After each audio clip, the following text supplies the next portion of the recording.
I'm going to give you a complete list of things that you should know before starting college. I want to set you up for success. So let's talk professors, let's talk majors, and let's talk co-ed bathrooms.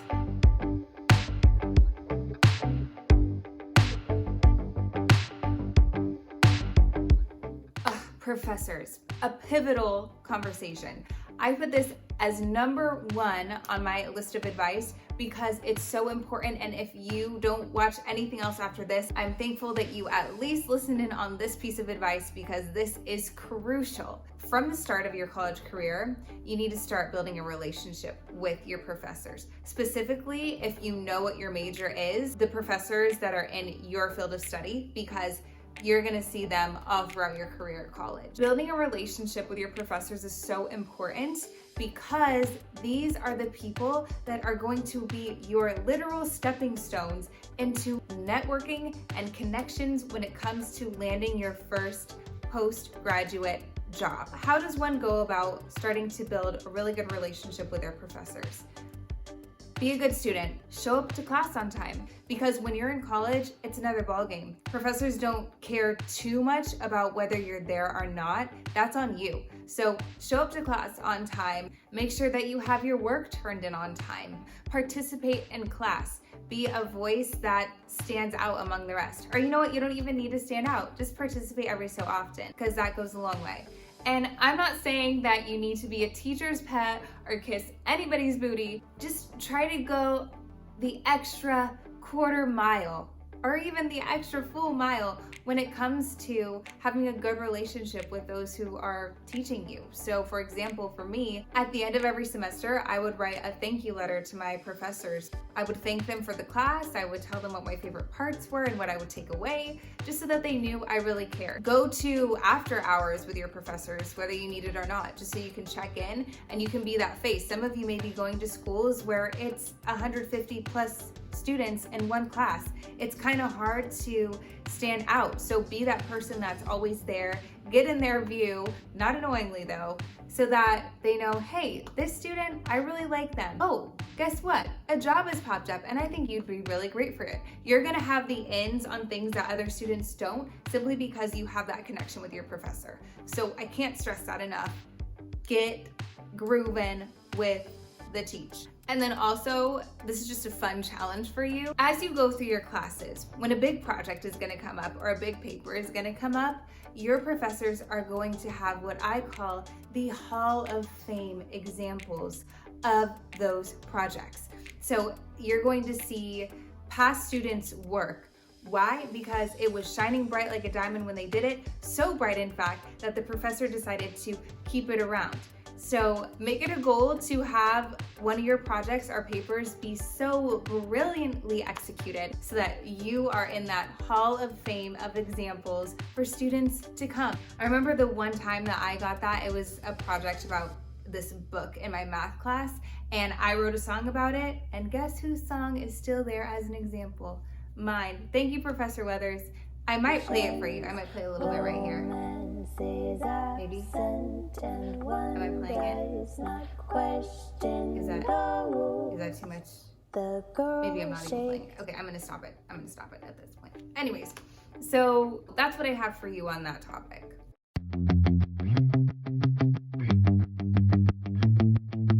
All right, next on the agenda is something that I'm sure you all are kind of intimidated and insecure about. It's making friends at this new place. You might be going out of state, you might be going out of the country, you might be going 20 minutes away from your house. No matter where you go, it's gonna be a new pool of people, and you wanna find your people. So you need to make beneficial friendships. I'm not talking about friends with benefits. If you need advice on that, you've come to the wrong girl, trust me. I'm talking about making friends that are going to drive you towards your goals, that are going to push you, to encourage you when you're down. Your friends in college are going to be some of your lifelong friends. And friends in college not only help you emotionally, but they help you academically. I graduated with around a 3.58 GPA. Do you know how many people I owe that GPA to? A lot of people. Like, my GPA is not my own. Why? Because I had friends that were inviting me to study groups, that were getting me the ins on what to study for my test when I really had no idea. And If it wasn't for, I tell you, those study groups, guys, go to them. When you have friends that are intentional about making those, don't miss out on those. There was so much valuable information that I learned from just studying with my friends, studying with acquaintances even in class, that had I not been there, I would have gotten B's and C's on my exams, for real. Really be wise about the friends that you choose. You know the cliche, you are who your friends are, and that's a definite 100% truth in this world. So pick the people that are going to help you accelerate towards success. Where might you go about making friends? Well, I think a really good place is in your classes. Again, if you have your major chosen, the classes that you're taking that are a core part of your major, you're gonna see those people again and again and again over your college career. So hopefully you'll like a few of them, because you guys are gonna be together for 4 years. You might as well make a good relationship out of that. A few other things that you can do is just go to social events on campus, off campus, participate in clubs. You'll find people there that are like-minded, but yeah, just don't be nervous. You're gonna find people that you click with, no problem. Put yourself out there. Say yes to a lot of things, and be open-minded to people who extend a friendship or a relationship to you, because you never know what that can turn into.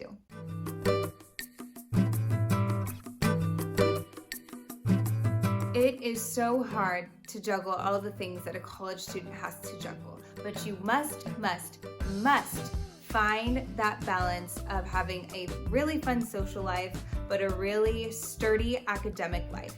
And let me tell you, it is so hard to figure out that delicate combination, but you know what's gonna help you is a planner. Your planner is going to be your #1 best friend, ride or die, before anyone else. She is going to help you succeed, but you have to invest into her in order for her to invest into you. I know you all have heard of Passion Planner. When I bought that planner, kid you not, my life changed, not exaggerating at all. I'll put a link in the description box for that, but Passion Planner, that's the way to go. If you don't want Passion Planner, really any planner, just anything that you can write down your schedule so you don't forget what you have due, what you need to work on, and what appointments you may have, what classes you may have. It's just important. Also, you want to maximize your schedule. The really amazing thing about college is that you don't need to go to school 5 days a week. You can go 4 days, maybe even 3 days. So when it comes to choosing your days off, this is my advice. This is what I go by. A lot of people like to have Fridays off. Go to school Monday through Thursday, have Fridays off. Listen, everybody wants Friday off. I say take a Tuesday or take a Wednesday off, and then maybe have your Friday classes be a half day, like 9 to noon. Why I say that is because when you're in a new town and you want to explore, especially towns like Seattle, San Diego, Los Angeles, you're gonna want to have a day to go out and do your excursions. And guess what? Everybody and their child wants to go out on Fridays, Saturdays, and Sundays to explore the cities. So good luck getting that amazing Instagram shot without everybody's family in your background. But if you have a Tuesday off and you want to go explore that new amusement park or that museum, guess what? It's a ghost town. And yes, you can take that picture at LACMA in front of the lamppost, having 0 people in your background. There you go. For me, I took Tuesdays off and I went to school at Biola University all 4 years. And guess who was 15 minutes away from Disneyland? Me. I went to Disneyland legitimately almost every Tuesday, and it was a ghost town, and it was amazing, and I miss it so much. And I wish I could talk more about the social things like joining a sorority or a fraternity or parties, but you see, at Biola, you actually have to sign a contract where there is no drinking, no smoking, no gambling, no sexual activity, as long as you are on campus. Oh, and there's a fine for dancing, unless it's organized and everybody's doing the same dance. Kid you not, it's like Footloose. Wait, jump back. Are you kidding me? Dancing is against the law. Yeah, ma'am. And I am proud to say that I did not break contract. Okay, so next. By far, my biggest regret of my college career will be not taking that opportunity to study abroad.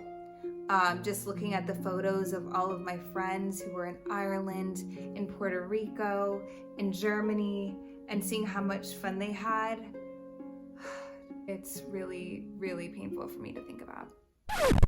Said me never. Why? Because when that study abroad opportunity came around, I jumped on that like a frog on a lily pad, okay? Study abroad, if you have the means and resources and finances to do it, is an educational experience like no other. Yes, you will take classes, but for me personally, I learned more from my time abroad, just speaking to people and learning new cultures than my classes. I studied abroad in London, Roehampton University. The thing that I learned about that was, as Americans, we see London portrayed as a bunch of white, posh British people that are super stuck up. But London is the hub of diversity. I had friends from Jamaica, from Spain, from Africa, from the Middle East, and of course from the UK. And it was incredible. And I still have those friendships to this day. That was 6 years ago.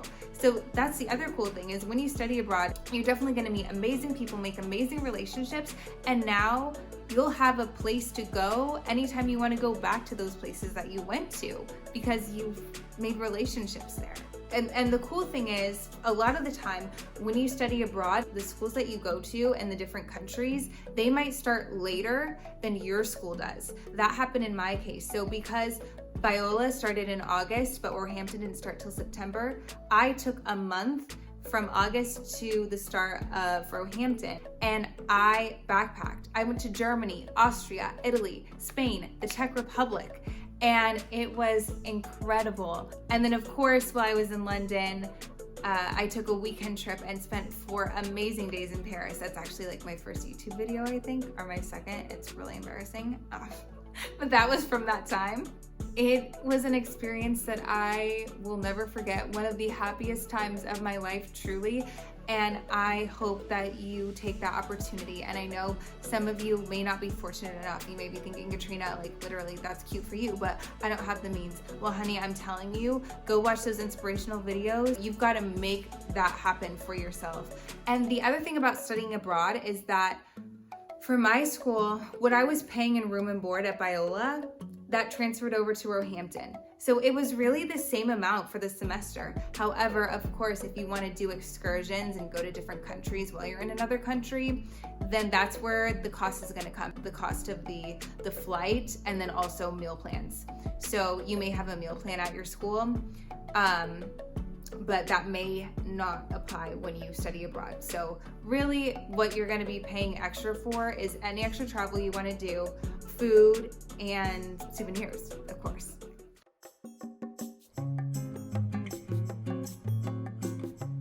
Okay, minors and majors. Definitely don't be stressed if you don't know your major. Everyone's gonna tell you that. There were people that were in 2-3 years and they were still undeclared. It happens, you're not alone. One of my biggest regrets now that I am in the adult world of careers is honestly majoring in psychology. I should have known when I looked up the most lucrative careers versus like the least lucrative careers, and psychology came up on that list. So, Miss Roberts, what will it be? I'm gonna major in psychology because I'm really passionate about people.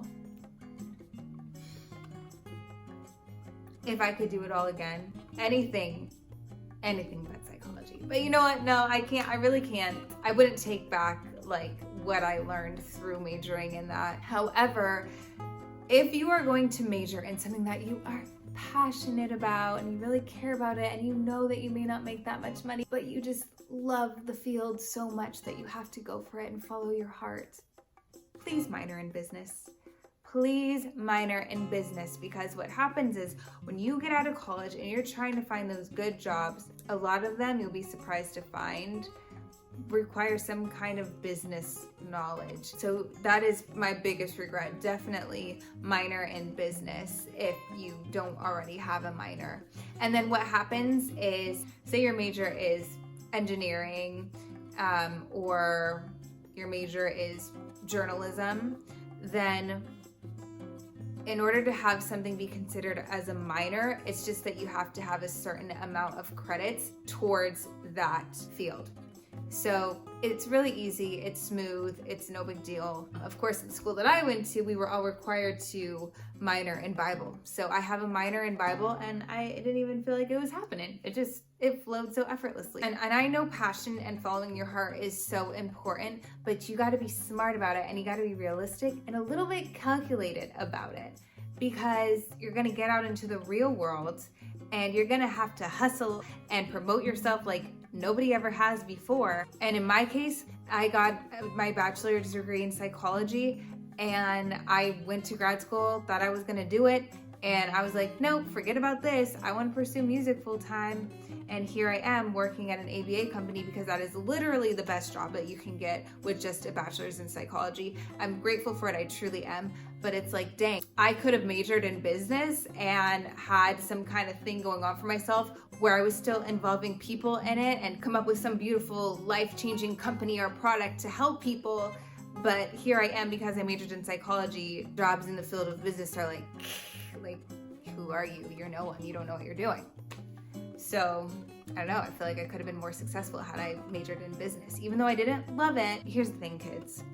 The best advice that I've been given since graduating from college is those things that you are passionate about, those become your side hobbies. If you're lucky, you can make them your career. But for the rest of us normals, they're your side hobbies. And you have to just choose a job that is going to bring the bacon in so that you can survive, okay? Let me give it to you straight. The adult world is nothing like I thought it would be. I watched too many Disney movies when it came to following my heart and passions and dreams. And what the adult world says to that is, but do you have a business background in your belt? No? Okay. Bye. Sometimes you just have to know how to play the game. Yeah, life's a game. They were right.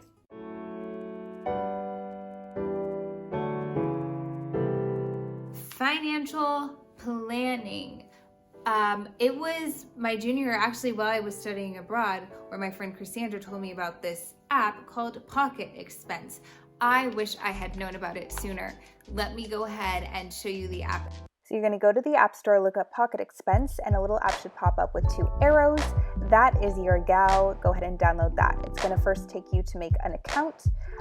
So you can rename it. It'll say default account, but let's go ahead and call this one Blue Visa. So you put your starting balance. Once you've got that, you're going to go and see a calendar. You'll press the day to input whatever you spent that day. So let's say this day you went to Domino's. Don't forget to press that little star to the left and adjust what the category is. So for Domino's, obviously you're eating out, so you'll go and find the eating out tab, press that, and you can also edit these and add your own categories just in case they don't have the one you want. So you got a pizza for $12.99, but you also got paid that day and you work at Geico. So don't forget to slide that little tab up on the top from expense to income whenever you get paid. So let's say you made $6.50, you have no idea how much you would actually make. Next, we're going to see what your expense is in comparison to your income. So you're going to press chart down at the bottom. That's going to show you what you've made versus what you spent. Now next, also at the bottom, there's an option to press budget. You're going to want to do this. So you can set any budget you want, but let's say you want to do it for a weekly and it's for groceries. So you'll find whatever category you want to make the budget about and put in how much you'd ideally not like to go over.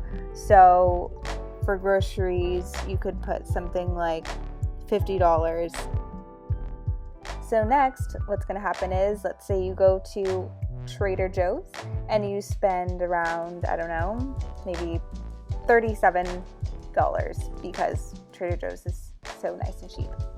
And then don't forget to press that little star on the left and input that grocery category so that once you go back to your budget, it's gonna say, yo, you spent $37 and this is how much money that you have left for the week. So this feature will definitely keep you accountable and I really appreciate it. At the bottom, you will also see an option for bills. So you can add your phone bill, car bill, whatever you want to do. In this case, let's pretend that we have AT&T. I don't, but let's pretend. And your bill is $56 a month. Now you're going to want to press those little arrows right there so that you can repeat it monthly. So then every 19th of the month, you won't have to input that. That's one less thing to input. Okay, now let's go a little bit hog wild and just start spending money everywhere that we can throughout the week so that I can give you a better visual about what expense will do for you if you are, if you keep it up to date with how much you're spending. And this is the tricky part. I try to do it at least once a week at the end of the week, designated time, so that it can become like second nature to you. So yeah, you went to an Ariana Grande virtual concert, and you could put that category is for charity, as it has been so often these days with concerts. Now that you've spent some money, this is where the magic happens. Go ahead and press that chart button again and press your expense, and now it breaks it down into percentages from what you've spent most of your money on to what you spent least of your money on. So you spent least on clothing, most on groceries, and it's really cool to see. And obviously 100% of your income has come from your job, but you can look at it at a week, you can look at it at a year glance, a month glance, and it's really cool to see how you spend your money. This app only costs $20 for a lifetime, and I think it's completely worth it. And that's for premium features. I don't even think you have to pay, but if you want to have like more accounts or whatever, you'll definitely have to pay for the full premium app. Get this right now. I don't care if you started college yet. Get it. This is going to help you keep your finances in check.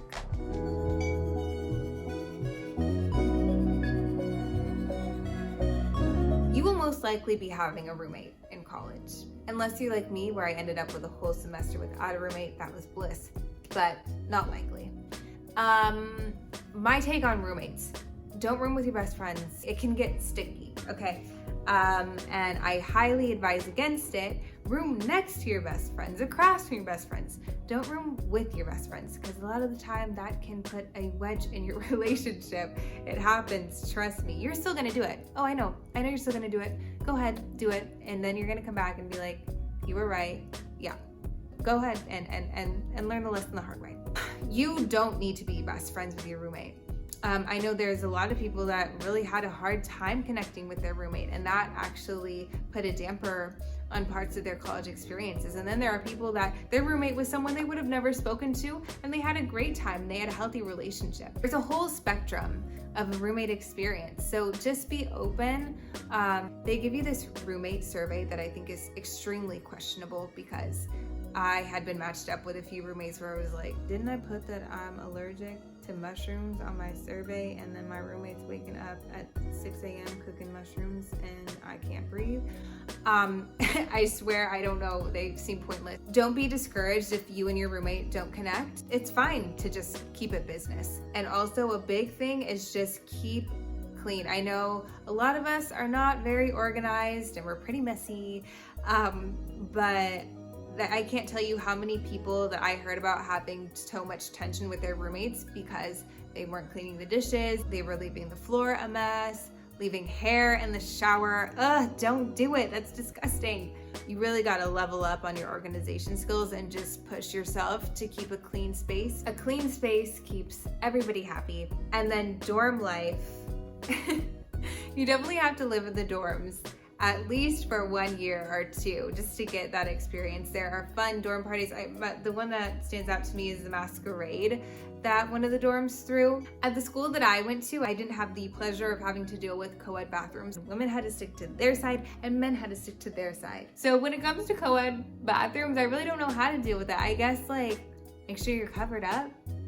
I don't know what to tell ya. Good luck. Sounds like a slippery situation to me. And definitely go to Pinterest, Google dorm decor. Don't be like me that thought it was cute to have hot pink everything in my dorm. Oh my word, hot pink and black everything in my dorm. Oh, I regret it. We spent so much money and I wish that didn't happen. Look up dorm decor like before you go. I mean, if you care about it, like get some good ideas. It's likely that your school will actually have dorm room competitions to see who has the best decorated dorm room. So that's a thing. Prepare. I reached out to my Instagram friends asking, what is your advice for people who are about to start college, just so I can give you some extra oomph and encouragement and information to make your college career as wonderful as it can be. So they didn't let me down. I'm gonna read some of those things for you just to end this video. But lastly, I also would like to say something that I wish someone would have told me in college was to really just soak it up. You're going to have so much fun. You're going to meet so many different people. You're going to learn so many amazing things that you never knew before. And then when you're out of college, it's gonna like this. And I'm just being real with you. Like literally your life in college is gonna go from this to a 90-degree drop, because reality is really not kind for postgrads, because you recognize that if you didn't play your cards right in college, it's gonna feel like, oh, I'm supposed to be married, I'm supposed to have a child. You're gonna see all your friends starting to get married in their senior year, maybe even junior year, maybe even before that. You're going to see people having babies. You're going to see people having success in their careers even before they've graduated college.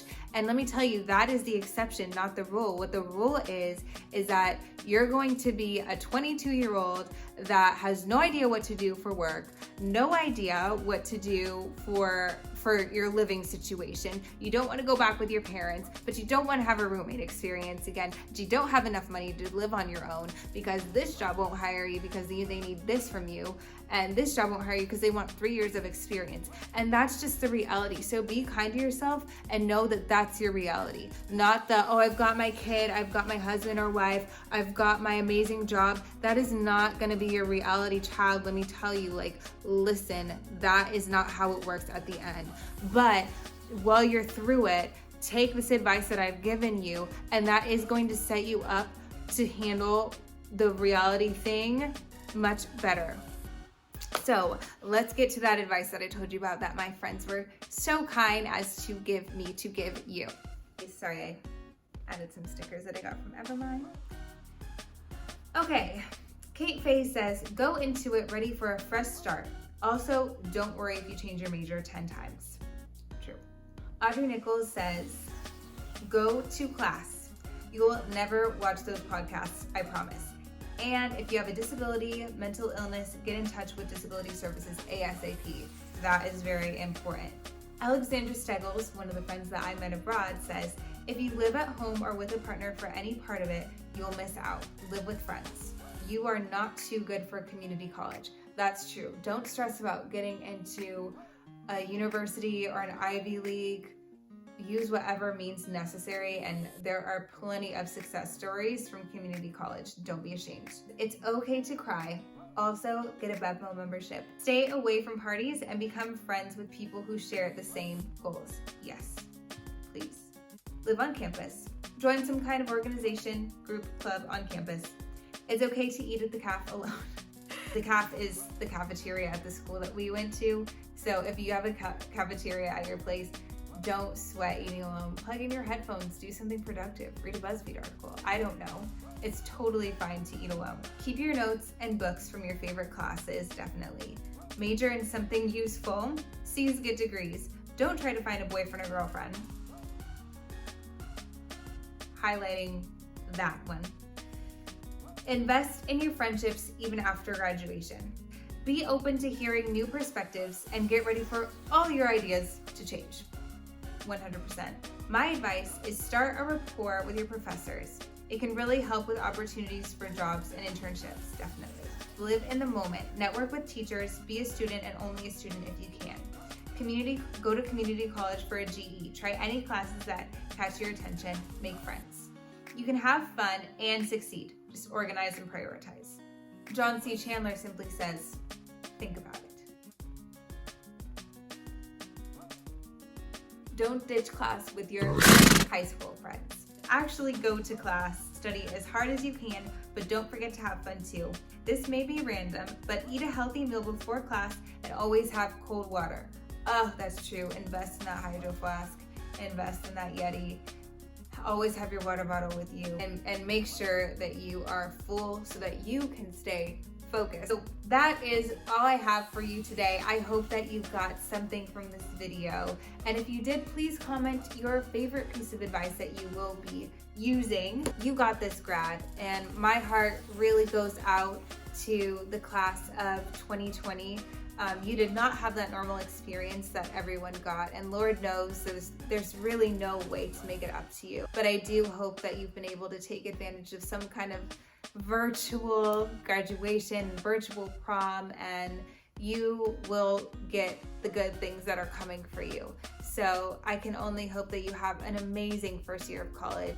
And if you aren't the class of 2020 watching right now and your senior year wasn't affected by a pandemic, well then God bless you and good luck on your college career as well. Thank you so much for watching this video. I hope that you are having a great time, whatever time that may be or wherever you may be. And I do hope that you will see me in another video soon.